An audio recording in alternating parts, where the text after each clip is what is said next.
अस्सलाम वालेकुम दोस्तों, आज की ताज़ा अपडेट के साथ मैं हूं अब्दुल गफ़ार। आपसे एक रिक्वेस्ट करूंगा, अगर आप हमारे चैनल पर नए हो तो सबसे पहले हमारे चैनल को सब्सक्राइब कर दें और बेल आइकॉन को भी दबा दें, जिससे ताज़ा अपडेट आपको बर वक्त मिल सके। अगर वीडियो पसंद आए तो वीडियो को लाइक और शेयर भी कर दिया करें, जिससे हमारी हौसला अफजाई होती है। अब चलते हैं आज की ताज़ा अपडेट की तरफ।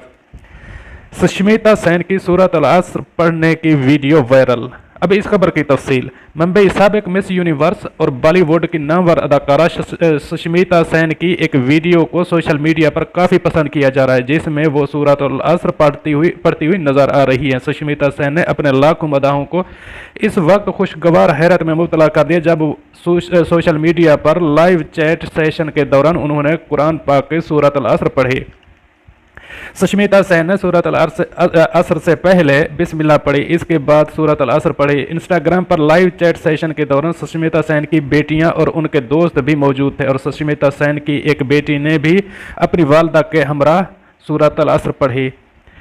इसी सेशन के दौरान एक मदाह ने सुष्मिता सेन से पाकिस्तान आने से मुताल्लिक सवाल पूछा और कहा, हम आपका इंतज़ार कर रहे हैं। तो अदाकारा ने जल्द ही पाकिस्तान आने का इरादा जाहिर करते हुए कहा, उम्मीद करती हूँ जल्द आऊँगी। सुष्मिता सेन ने मजीद कहा कि वो 3 बार कराची आ चुकी हैं और तीनों बार उन्हें बेहद मोहब्बत मिली, ताहम इस दौरे को बहुत लंबा अरसा गुजर चुका है।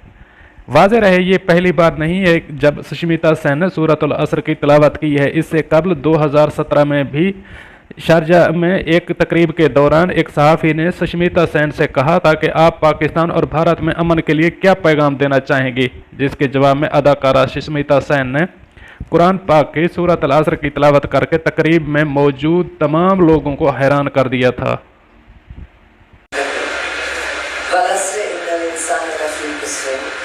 इन्नल्लज़ीना आमनु व आमिलुस सालिहात वतवासौ बिल हक़ वतवासौ बिस सब्र।